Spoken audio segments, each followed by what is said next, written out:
किसान की समस्या। महात्मा बुद्ध की कहानी। एक किसान का जीवन बेहद ही कठिन और दुखों से भरा रहता है। कभी उसको पारिवारिक फिक्र तो कभी पर्यावरणीय वर्षा, धूप, चिंता। इसी कश्मकश में एक किसान का जीवन चला जाता है। किसी गांव में रहने वाला एक किसान अपने जीवन में चल रहे तनाव व दुखों से बहुत दुखी था। किसी ने उसे बताया कि आप अपने दुखों के समाधान के लिए महात्मा बुद्ध की शरण में चले जाओ, वे महान आत्मा अवश्य आपकी सहायता करके आपके दुखों को दूर कर देंगे। ये सुनकर वह किसान अगले दिन महात्मा बुद्ध के पास चला गया। वह गौतम बुद्ध के पास पहुंचा और कहने लगा, हे महात्मा, मैं एक किसान हूं और मैं अपनी जीविका चलाने के लिए खेती बाड़ी करता हूं, लेकिन कई बार वर्षा ना होने से फसल सूखे की भेंट चढ़ जाती है। किसान ने आगे कहा कि मैं एक विवाहित पुरुष हूं, मेरी पत्नी मेरा ख्याल रखती है और मैं उससे बहुत प्रेम करता हूं, लेकिन कभी कभी वह मुझे परेशान करती है जिससे मुझे लगता है कि मैं उससे अब ऊब चुका हूं और वह मेरे जीवन में ना होती तो कितना अच्छा होता। भगवान बुद्ध उस किसान की बातों को ध्यानपूर्वक सुनते रहे। किसान ने आगे बताया कि मेरे बच्चे भी हैं और वे बहुत अच्छे हैं, लेकिन कभी कभी जब वह मेरा कहना नहीं मानते तो उस समय मुझे क्रोध आता है और सोचने लग जाता हूं कि जैसे यह मेरे बच्चे हो ही ना। किसान लगातार अपने दुखों को बुद्ध से बताता गया, लेकिन महात्मा बुद्ध ने बीच में एक शब्द भी नहीं बोला। अंत में जब किसान के पास कोई समस्या नहीं रही तो वह चुप हो गया और मन हल्का करके बुद्ध के जवाब की प्रतीक्षा करने लगा। लेकिन महात्मा बुद्ध चुपचाप रहे और किसान अब बस उनके जवाब का इंतजार करता रहा।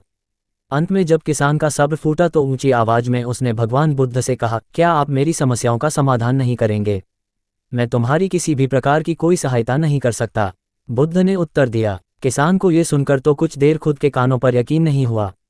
ये आप क्या कह रहे हैं? लोगों ने कहा कि आप सभी के दुखों का समाधान करते हैं, तो क्या आप मेरे दुखों का निवारण नहीं करेंगे? बुद्ध ने कहा, सभी के जीवन में कठिनाइयां होती हैं, तुम्हारे जीवन में ऐसी कोई कठिनाइयां नहीं है जिनका मैं समाधान करूं। ये कठिनाइयां तो सभी के जीवन में आती हैं। ये तो विधि का विधान है, कभी मनुष्य सुखी होता है तो कभी दुखी, कभी उसे पराये अपने लगते हैं तो कभी वह अपनों को पराया समझने लग जाता है। ये जीवन चक्र है जिससे कोई नहीं निकल सकता। सिर्फ तुम्हारा ही नहीं, सभी लोगों का जीवन समस्याओं से ग्रसित है, जिस कारण मैं इन समस्याओं का समाधान नहीं कर सकता। यदि किसी एक समस्या का मैं समाधान कर भी लूँ तो उसकी जगह कोई दूसरी समस्या उत्पन्न हो जाएगी। यही जीवन का कटु सत्य है।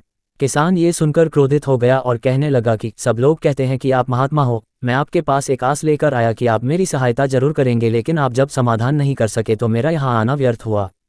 इसका अर्थ यह है कि लोग झूठ बोलते हैं, मुझे आपके पास आना ही नहीं चाहिए था। इतना कहकर किसानों वहां से जाने लगा। तभी बुद्ध ने कहा, मैं तुम्हारी इन समस्याओं का तो नहीं, लेकिन एक दूसरी समस्या का समाधान कर सकता हूँ। किसान आश्चर्यचकित रह गया और कहने लगा कि मेरी इन समस्याओं के अलावा दूसरी समस्या भला क्या हो सकती है? बुद्ध ने कहा कि वह समस्या यह है कि तुम नहीं चाहते कि तुम्हारे जीवन में कोई समस्या हो, इसी समस्या के कारण ही दूसरी कई समस्याओं को जन्म हुआ है। तुम इस बात को स्वीकार कर लो कि सिर्फ मेरा ही नहीं अपितु संसार में सभी का जीवन दुखों से भरा पड़ा है।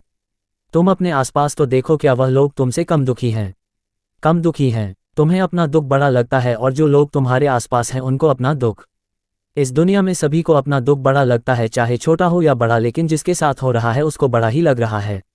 यदि तुम ध्यानपूर्वक देखोगे तो ये जीवन सुख दुख से भरा हुआ है, इसको तुम कभी नहीं बदल सकते हो, लेकिन तुम सुख दुख से अवश्य ऊपर उठ सकते हो, ये तुम्हारे लिए संभव है।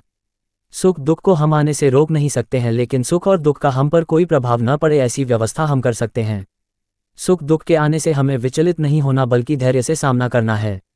इतना कहकर किसान बुद्ध के चरणों में गिर पड़ा। ये प्रकृति का नियम है दोस्तों, जिसमें परिवर्तन होता रहता है। दुख और सुख आते रहेंगे, बस हमें उनके साथ अच्छे से मुकाबला करना होगा।